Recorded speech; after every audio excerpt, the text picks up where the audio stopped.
Hello, I am Professor Lawrence Fung. I am the director of the Stanford Neurodiversity Project and an associate professor of psychiatry and behavioral sciences at Stanford University. I would like to thank Dean Yoon at the Smile Together Foundation for inviting me to present at the third Autism Expo. Today, I am going to talk about neurodiversity. And the title of the presentation is Neurodiversity, the New Diversity. I'm going to share screen right now. I'm going to talk about what neurodiversity is, and then I will talk about what the strange space model of neurodiversity, and then tell you a little bit about the Stanford Neurodiversity Project and how we can work together to maximize the potential of neurodiversity. What is neurodiversity? Neurodiversity is a concept that regards individuals with differences in their brain function and behavior as part of normal variation in the human population. When we talk about neurodiverse conditions, oftentimes we include autism as well as dyslexia, as well as attention deficit hyperactivity disorder. But it doesn't stop there. We regard other neurogenetic disorders, motor conditions, neurologic conditions such as epilepsy, as well as psychiatric conditions under the umbrella of neurodiverse conditions. It is very common to see people with neurodiverse conditions. The prevalence of autism is about 2.85% in the United States. In South Korea, where you are, the rate is just a little bit lower, very similar to what we have. The prevalence of dyslexia in the United States is much higher. It's 13 to 14%. And ADHD is somewhere in between, 5 to 7%. When we are thinking about neurodiverse conditions with a strength-based approach, we oftentimes think about how people characterize human traits. So just like any human trait like height or weight, there's a bell-shaped curve. So the middle 68% of the people are considered to have average trait, and the right-hand side will be above average, and on the left-hand side is below average. IQ is a very common assessment for human abilities. The middle 68%, which include IQ of 85 to 115, will be considered to have average IQ. IQ of 130 is pretty smart. IQ of above 145 is at a genius level. On the other hand, someone with an IQ of less than 70 will be considered to have intellectual disability. And I say IQ is a very limited way of assessing human abilities because it only tells us a little bit about a few things, about how people's verbal abilities may be, their mathematical ability and logical ability, as well as their visual spatial ability. It doesn't tell us anything about anything else. So Harvard University professor Howard Gardner broadened our scope by introducing the theory of multiple intelligence. And he included, in addition to the three domains that we just talked about, there are other domains such as musical ability, bodily kinesthetic is athletic ability, naturalistic ability, interpersonal ability, which is the ability to relate with each other. Intrapersonal ability is the ability to understand self, and existential ability is the ability to appreciate your own existence, the universe's existence, etc. So every one of us can have some ability in all of these domains. So as an illustration of how we are thinking about all of these abilities, we can use something called the multiple intelligence profile. And for someone that we all know, Albert Einstein, I will tell you what his most likely multiple intelligence profile. His musical rhythmic ability is almost above average, visual spatial at the genius level. Verbal linguistic actually not so high. He didn't start speaking until 4 years old. Logical mathematical, he is at his own island of genius. Naturalistic, average. Intrapersonal and interpersonal, he actually struggled quite a bit. And bodily kinesthetic, average. At least he rides a bicycle on time. So for someone that is the genius of the genius, what we can see is that he is not superior in all domains of abilities. In fact, he struggled in a couple of domains, but excelled in some others. And that's how he got himself to a situation that can change the world for the good. And we don't care about his challenges anymore. And many other people are like him that has the passion of something that they are very interested in, and they change the world for the good as well. Some of them are scientists and engineers, and some of them are artists, and some of them are even entertainers. So here's Isaac Newton, Albert Einstein. This is Alan Turing, who invented the first computer that solved the Enigma, which is the German encryption machine in World War II.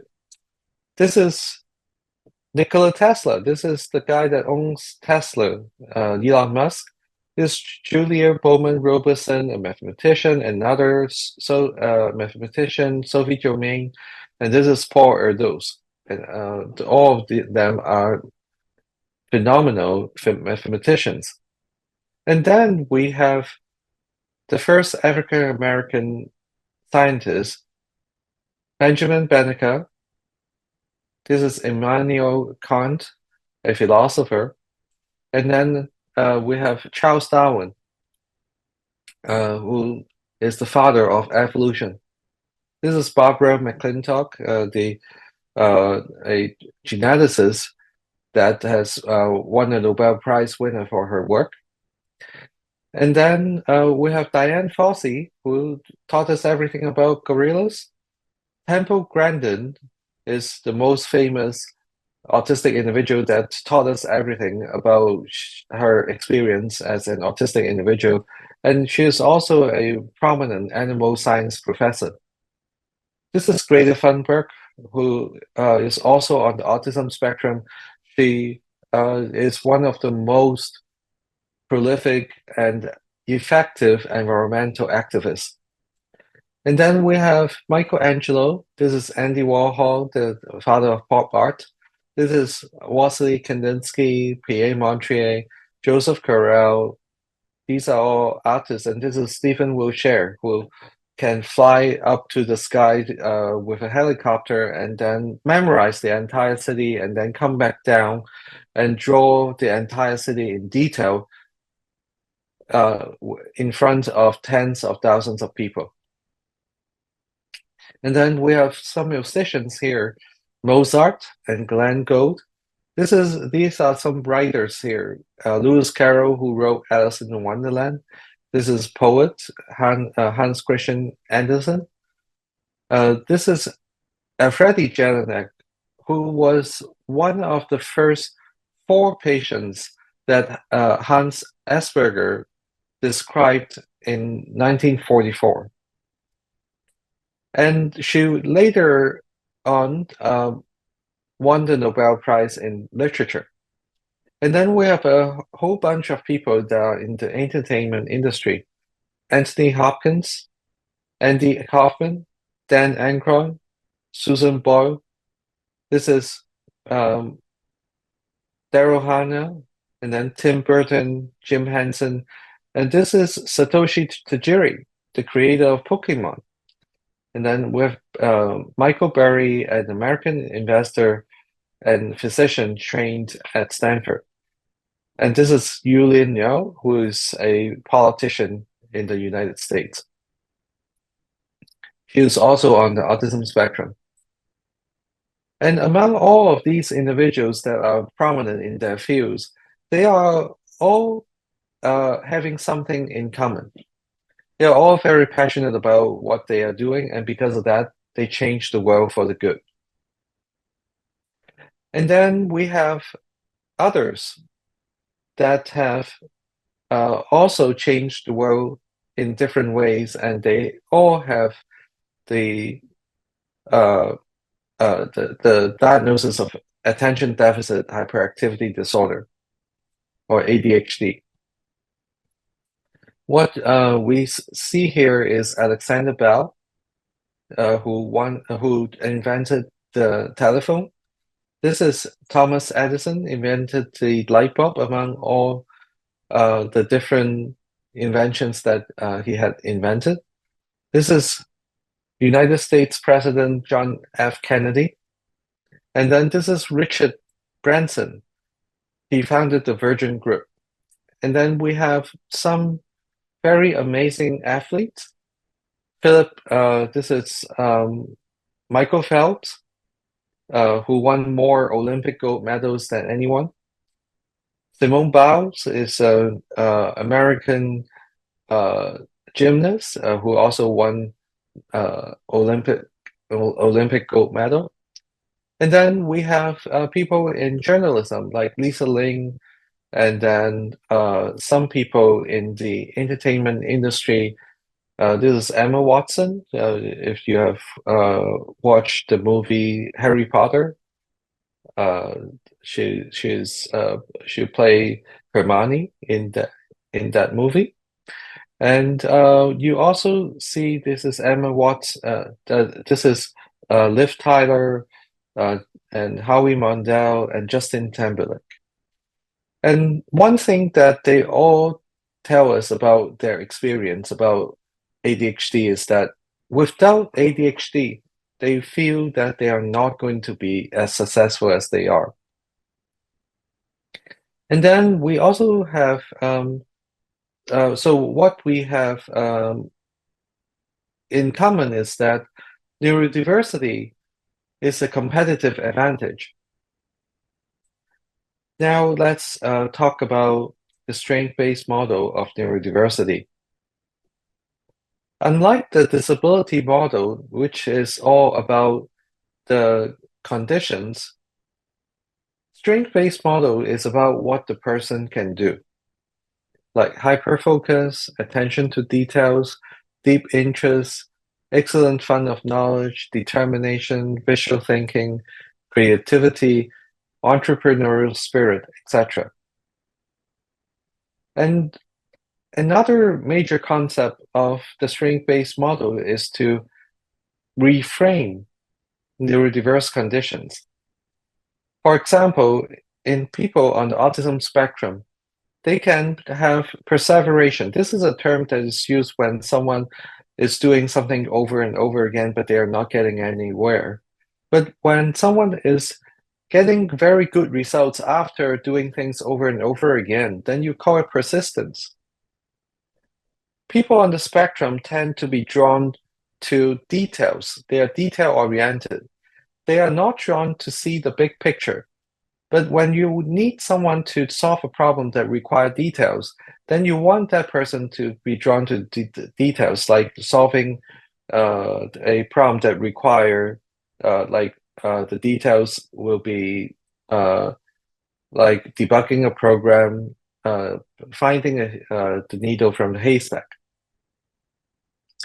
And then another common characteristic of autistic individual is that they have fewer interests. When they are interested in those things, they would immerse themselves in the sea of the knowledge for the field that they are interested in.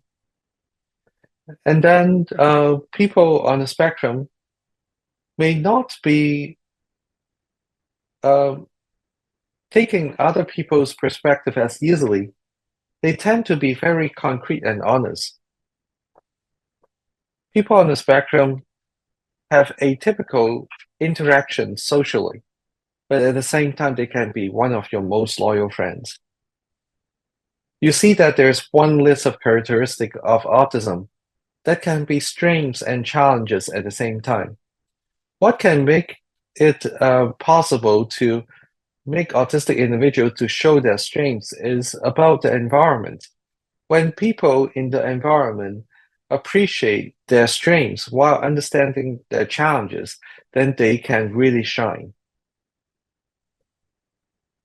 For people with ADHD, it's the same construct with one list of characteristics that can be strengths and challenges at the same time. Impulsivity will come with rapid decision making. Hyperactivity will come with high energy. Difficulty focusing on their tasks that they are not interested in will come with hyper-focus on tasks that interest them. Distractibility will come with creativity, and in fact, creativity is the most talked about trait of ADHD. In addition, they also show resilience, multitasking. They are a big picture thinker, and they are cool in a crisis. So with this kind of profile, it looks more like a CEO to me. Dyslexia does not have the same construct. It doesn't have a one list of characteristics that is both strengths and challenges at the same time. Their challenges and strengths are quite distinctly different. Their common challenges include reading, writing, spelling, time awareness, and rote memory. And their common strengths are good problem solving, they're highly creative and observant, and they are very good with social interactions. The strength-based model of neurodiversity can now be put into four major components. The first is positive psychology. The second is positive psychiatry. The third is the Garner's theory of multiple intelligence that we already talked about, and Chickering's 7 factors of development.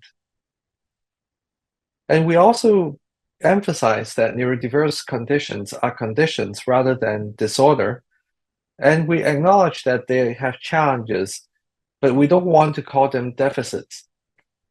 And the reason for that is that when we keep them as conditions and challenges instead of deficits and disorder, then we can see both strengths and challenges.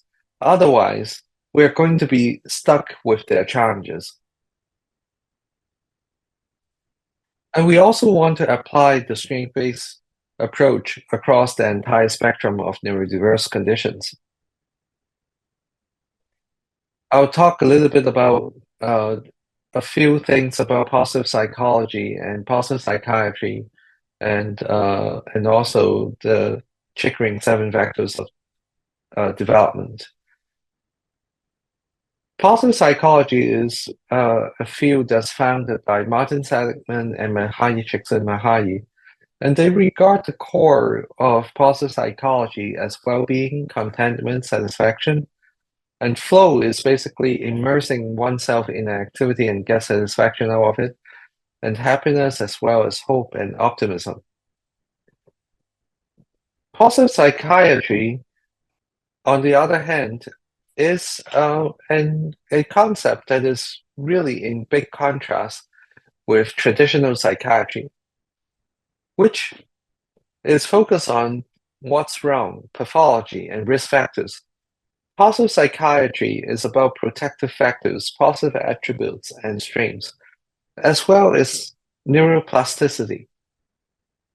Positive psychiatry is also different from traditional psychiatry in that it focuses on positive psychoeducational interventions, which can increase well-being and growth, and this can enhance positive attributes, and this can last for a lifetime.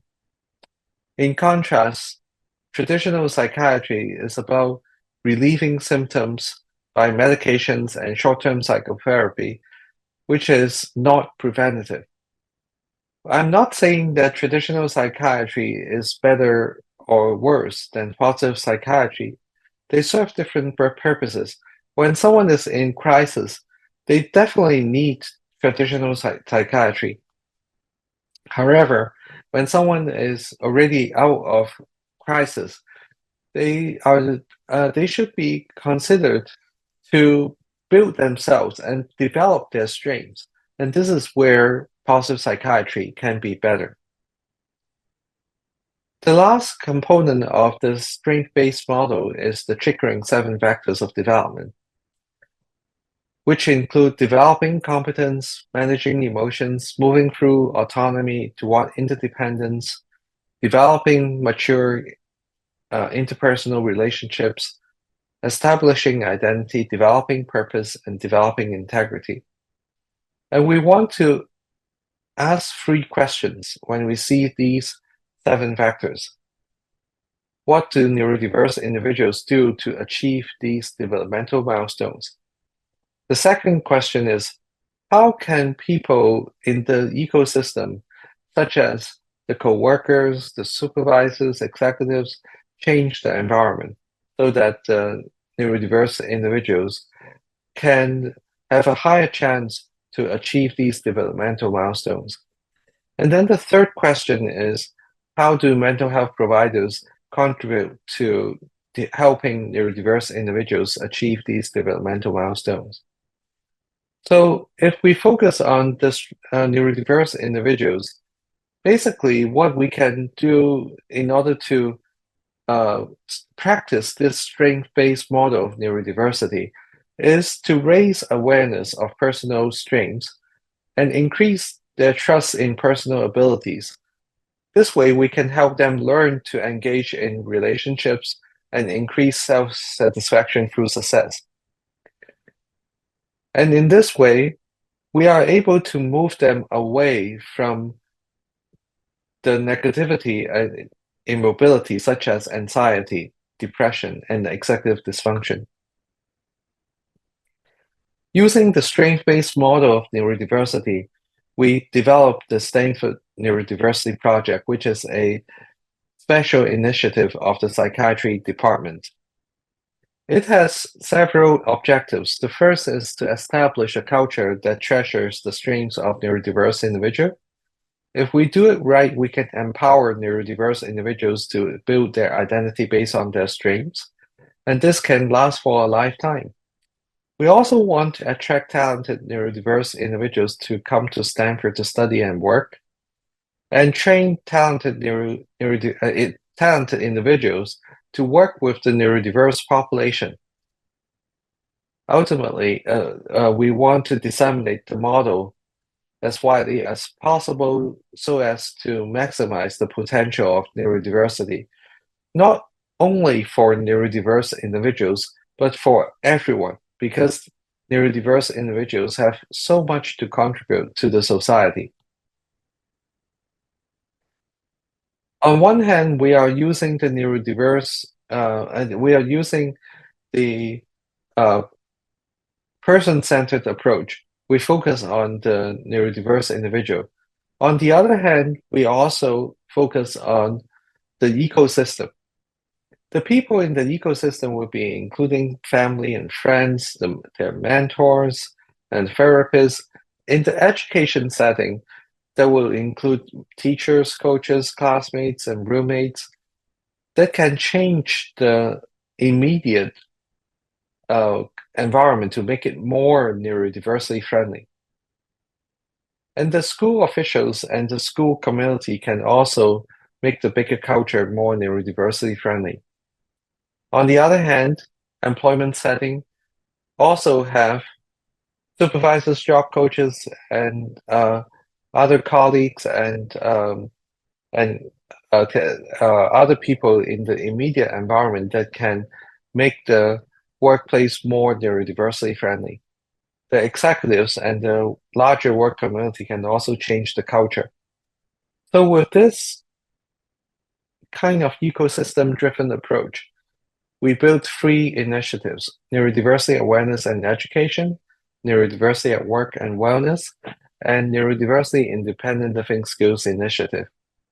And we have various programs embedded in these initiatives. And I will tell you a little bit about uh, some of the projects, such as the Neurodiversity at Work program. In a nutshell, in the Neurodiversity at Work program, the objectives are to help the neurodiverse individuals as well as their supervisors and coworkers to collectively make the workplace more neurodiversity friendly. We work with a lot of organizations to do that, including Google. These are some of the uh, articles that talk about our collaboration. We also have a model that involves a candidate registry. We have over 1,200 autistic individuals that are in the registry. And if they are job ready, they are going to apply for positions. If they are not job ready, they will be recommended to go to pre-employment training or internship. And then they come back to the registry and then apply for the long-term positions. On the other hand, we also have a job bank. And for those companies that already have specialized employment program, they will be posting their jobs in the job bank. And if they are not having their specialized employment program in neurodiversity, we will help them by making their team to understand how neurodiversity can be practiced in the workplace. And then we can help uh, the employer and the neurodiverse individuals at the same time. On one hand, we help the neurodiverse individual in the job search phase, including interviewing and hiring, onboarding. After onboarding, we also help them in the transition at the 12-week ongoing training. In parallel, the employers are also being supported in understanding the best practice in the recruitment phase. And then after the transition, after the onboarding phase in the transition, we also help them with a 12-week ongoing support training. So each neurodiverse individual will have two support circles. One is the workplace support circle that has the team manager, team buddy, and the human resource manager that is supported by a coach, and the neurodiverse individual is supported by another coach, and the other support circle members are the personal counselor and family member. And collectively, they would all support the neurodiverse individual. So, in summary, neurodiverse individuals have so much to offer to society, and they have specific challenges that can be overcome. The strength-based model of neurodiversity incorporates positive psychology, positive psychiatry, theory of multiple intelligence, and developmental perspective from the Tricker and Severin vectors of development. And the Stanford Neurodiversity Project is designed to maximize the potential of neurodiversity by practicing this strength-based model of neurodiversity. So how do we work together? Please consider joining the special interest group for neurodiversity. Let us know about your interest in neurodiversity. introduce us to the organizations that are interested in learning more about neurodiversity. Tell us about how you want to be involved. By working together, we can make a difference to the neurodiverse community and beyond. With this, I'm going to close by saying that we are holding our fifth annual Stanford Neurodiversity Summit. The theme this year is putting strength-based approaches in action. This is going to be held in September 22nd to 24th. And please scan this QR code to consider registering. This is done in a hybrid fashion. You can join us from South Korea, or you can come to California. And with this, I will also thank our team and thank you for your kind attention. Have a good conference. Take care.